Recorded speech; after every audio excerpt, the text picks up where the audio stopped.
जय श्री कृष्णा फैमिली। आज हो रहा था मेरे सिर में बहुत ज़्यादा दर्द। तो मैंने सोचा कुछ ऐसा काम किया जाए जिससे माइंड डाइवर्ट हो। जब आपके सिर में दर्द या कुछ हो रहा हो, अगर आप माइंड डाइवर्ट करने की कोशिश करते हैं तो उसमें थोड़ा रिलैक्स मिलता है। तो मैंने सोचा मेरा फेवरेट काम गार्डनिंग कर ली जाए। तो हम पहुंच गए थे छत पे। वैसे अब गर्मियों का सीजन शुरू हो गया है, धूप भी बहुत तेज़ होती है। तो मैं गई थी शाम के टाइम छत पे और मैंने सोचा कि गर्मियों के प्लांट्स जो हैं उनको लगाने के लिए तैयारी कर ली जाए। तो मैंने ये मिट्टी बना ली थी जिसमें खाद डाल लिया था। अब की बार जो मैं खाद थी ना वो गौशाला से लेकर आई थी।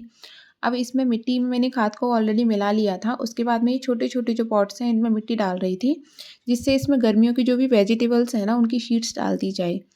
मुझे तो गार्डनिंग करना अच्छा लगता है और जब भी आपकी से कोई तबीयत ख़राब होती है ना, तो आप अपना कोई भी फ़ेवरेट काम जैसे गार्डनिंग भी कर सकते हैं, पेंटिंग कर सकते हैं, ड्राइंग कर सकते हैं।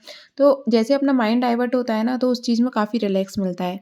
अब ये देखिए मेरे टमाटर के पौधे जो मैंने लास्ट टाइम लगाए थे वो इतने बड़े हो गए थे और धनिया जो था वो पक गया था। तो मैंने सोचा उसको हटा दिया जाए और उसकी मिट्टी को वापस से उसमें खाद डाल के उसको रीस्टोर कर दिया जाए।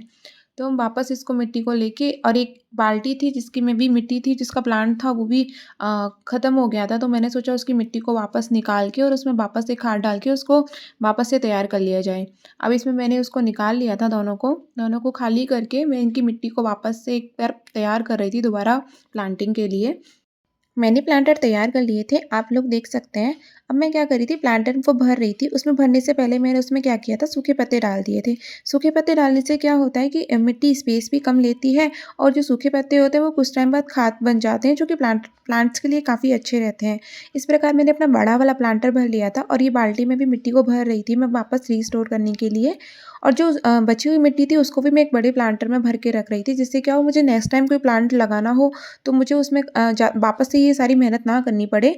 उसमें भी मैंने वापस सूखे पत्ते डाल के उसी प्रकार से मिट्टी डाल के उसको भर के रख दिया था जो बची हुई मिट्टी थी। और ये 6 से 7 जो प्लांटर आप देख सकते हैं जो कि मैंने गर्मियों के वेजिटेबल्स के लिए तैयार किए थे, इसमें मैं सीड्स डाल रही थी।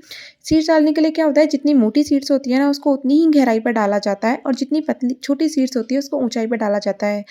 वैसे मुझे प्लांट के बारे में इतनी नॉलेज नहीं है, जितना भी मैं जानती हूँ मैंने मेरे पापा जी से सीखा था। तो वो यही बोलते थे, तो मैं उसी प्रकार से इसमें सीड्स डाल रही हूँ सारे प्लांटर्स में, जिससे क्या हो थोड़े दिन बाद ये प्लांटर रेडी हो जाए और इसको फिर बड़े पॉट में लगाकर हम देखेंगे। ये जो मैंने टमाटर के पौधे लगाए थे आप लोग देख सकते हैं इतने बड़े हो गए हैं, इनमें फूल भी आना शुरू हो गया है, तो शायद कुछ टाइम बाद इसमें टमाटर भी आना शुरू हो जाए। अगर आपको मेरी इस तरह की वीडियो पसंद आती हैं तो please like, share and subscribe कीजिए। मैंने क्या किया लास्ट में इसमें सीड्स डालने के बाद थोड़ा-थोड़ा पानी डाल दिया था। Thank you.